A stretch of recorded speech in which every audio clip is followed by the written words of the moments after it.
This is 7 National News, and in our top story, the National Election Committee announced a timetable for the election process during its 11th meeting over in the capital to ensure the highest standards of efficiency, accuracy and transparency.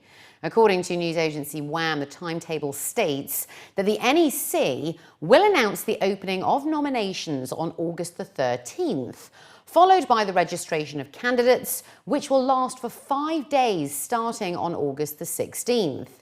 The preliminary list of candidates will be announced on August the 23rd, while 3 days from August the 24th to the 26th have been set aside for the submission of objections on candidate nominations. The final list will be announced on August the 31st, following which the election campaign will be carried out for 25 days from September the 6th to the 30th. The last date for the withdrawal of candidates is September the 14th, which is also the deadline for candidates to submit the names of their agents.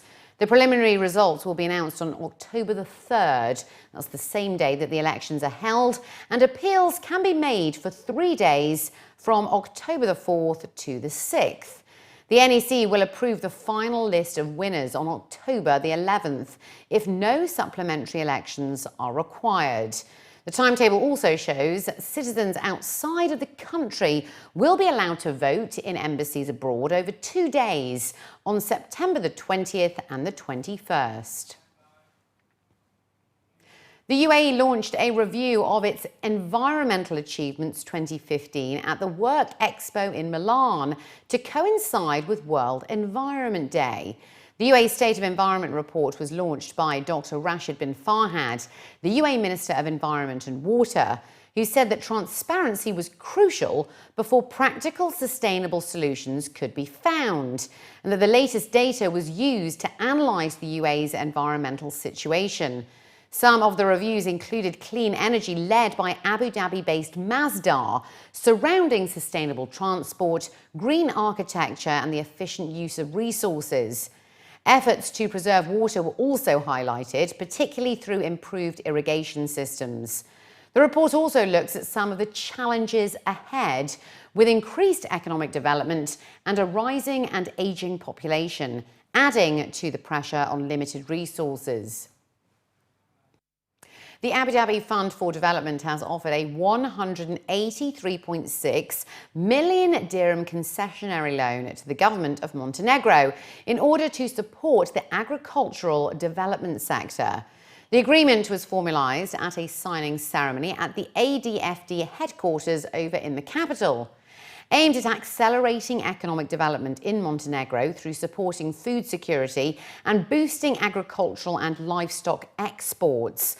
The agreement looks to enhance the competitiveness of Montenegro's products to international markets.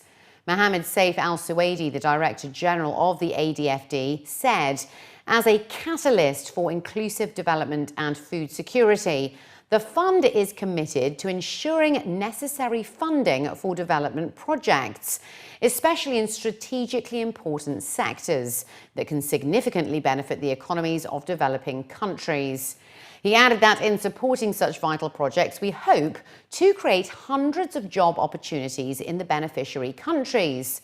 Commending the efforts of the UAE and ADFD in promoting synergies with Montenegro, Professor Dr. Petar Ivanovic, the Minister of Agriculture and Rural Development of the country, said that the project will see 2 phases. Phase 1 includes the provision of loans to farmers and companies operating in agricultural and livestock production, as well as assisting and guiding them towards effective management and the implementation of their projects.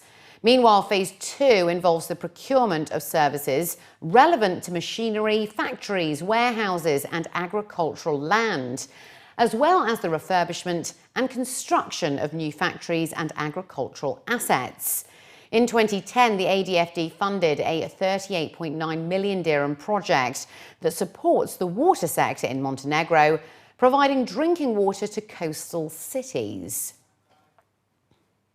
The Zakat Fund has revealed that it offered 65.2 million dirhams in assistance to poor students as a part of its READ project from 2011 through to the second quarter of this year. The Secretary-General of the Zakat Fund, Abdullah bin Okedia al-Meheri, said that over the past 5 years, 15,500 students in need have benefited from the initiative. He added that the READ project is one of the first ever launched by the Zakat Fund.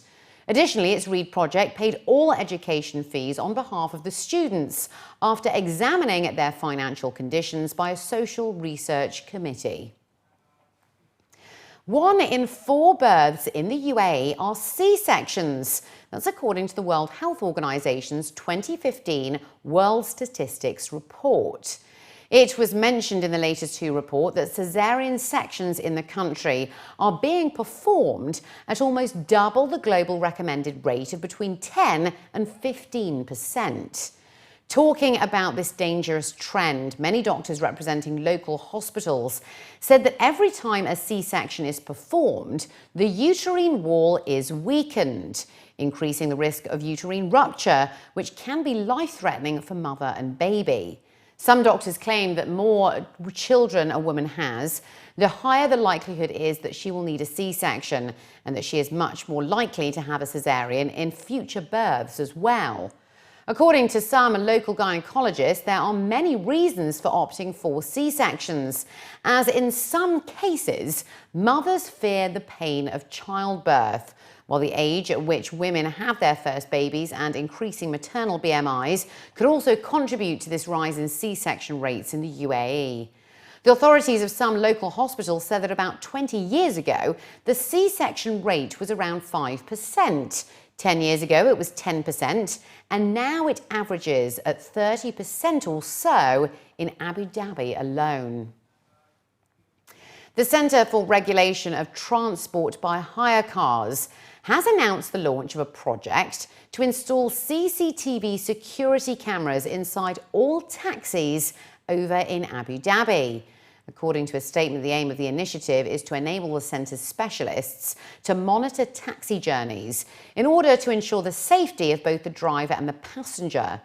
The installation of these cameras will also play an important role in raising the efficiency of returning lost and found items to their respective owners. The project is being initiated in collaboration with the Monitoring and Control Centre and the entity managing it.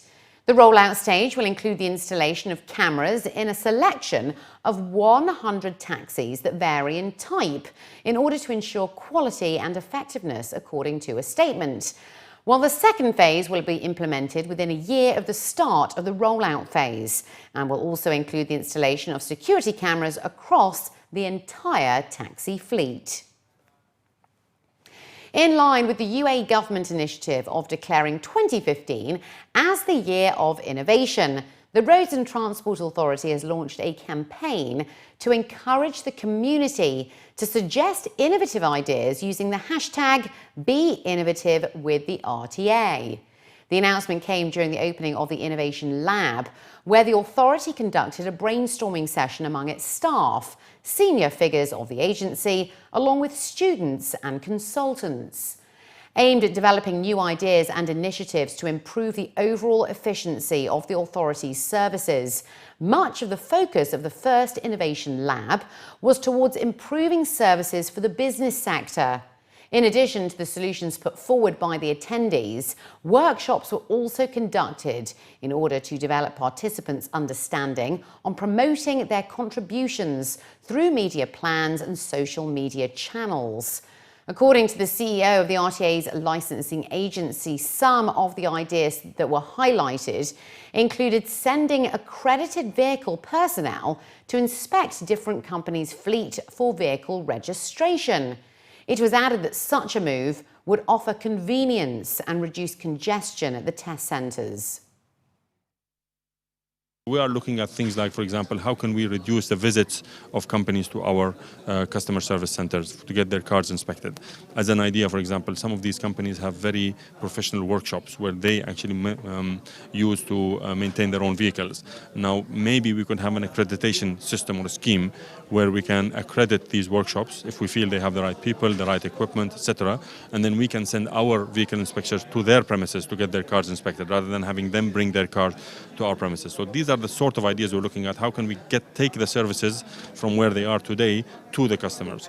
A lot of it also is related to having customers or corporate sector generally aware that the services are not available through multiple channels. A lot of companies now have started renewing their car registrations, for example, through our website, through our mobile application as well.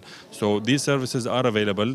It's taking a bit of time for companies to be aware of them, but the ones who are using them, and we interact with them very regularly, we feel that they are very committed to the services. They feel that they're giving them benefits and they want to continue using them. So I think to get these practices or this information out to the corporate sector, that you don't always have to come to our centers. There are services available that actually are 24 hours. You can do them from your offices, you can do them from your homes if you want, but it's taking a bit of time. So I think a lot of awareness is also required to get people to or companies to be aware that they don't have to come to our service centers. The biggest challenge, of course, is related to vehicle inspection, because you physically have to bring a car for inspection. So that's where the idea comes from. Can we accredit, for example, garages that are owned by these companies? From a governance perspective, of course, we can't allow them to inspect their own vehicles, but we can send our accredited inspectors to their premises. This is just one of the ideas that's on the table right now. Meanwhile, the RTA's chairperson of Innovative Strategy added that the ideas, although in initial stages, together with the public's contributions on social media, will eventually enhance the competitiveness and quality of their services.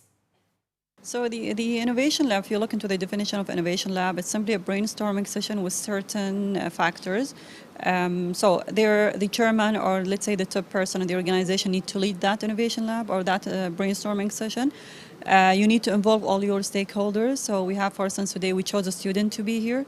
So they are part of the society. They can also contribute from their perspective. We have also a consultant from one of our consultants that we deal with, also to give us a third perspective on these services. We expect a number of ideas coming out of this session. Then we will gonna take these ideas and develop them further, approve them, set the right budget for them, and simply they will become part of our plan. And we'll be announcing as well what are the main ideas and how it will enhance the business sector. And finally, looking to other news now, over 600 personalities, including government officials, business leaders and socialites, attended the annual gala dinner hosted by the Noor Training Centre for children with special needs in order to generate funds and foster compassion among Dubai's residents. At an entertaining night of fine dining, glitz and glamour held at the Madinat Jumeirah in Dubai, officials representing the Noor Training Centre said that their annual gala dinner is a platform to help children with special needs. And without the generous support and proactive role of the corporate sector, the overall objectives cannot be achieved. Thanking the support they received from generous donors, the centre officials said that they are optimistic that their special students will hugely benefit by the funds raised. On the sidelines of the gala dinner, the guests had the opportunity to bid for exquisite items at the silent and live auction. One of the highlights of the evening was the auction of paintings by famous celebrities, including those made by the students of Noor. Centre officials said that a rich lineup of entertainment activities comprising of opera singers, live band and dance performances offered an opportunity to raise awareness about the centre's diversified needs of 270 special students, some of whom have various physical and cognitive challenges, such as Down syndrome, cerebral palsy and autism.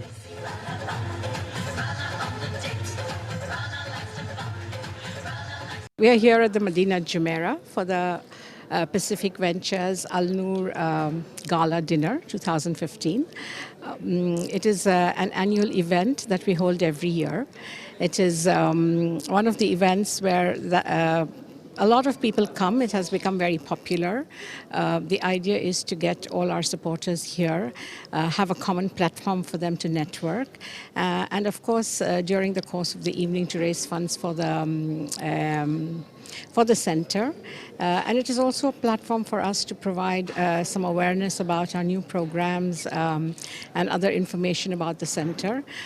So basically it is an event with many aims to inform our supporters, to raise funds, and also for everybody to have a great time. There will be 2 auctions, one of which you see to our side is a silent auction where people are able to bid for the items on display that have kindly been contributed by a variety of people. Some beautiful stuff there. I hope people will take part in that auction. In addition, there will be a live auction inside the Gala Dinner Hall tonight, which hopefully will get quite exciting, and I hope people have brought all their wallets with them. Normally people shy away from charities, but we see that in case of Al Noor, people come forward to take care of the young budding children who are part of the society, but they have been kept away because they can't move in a normal way. And I'm happy that with the support and help of the people and society, they will be able to contribute in the society in a better way.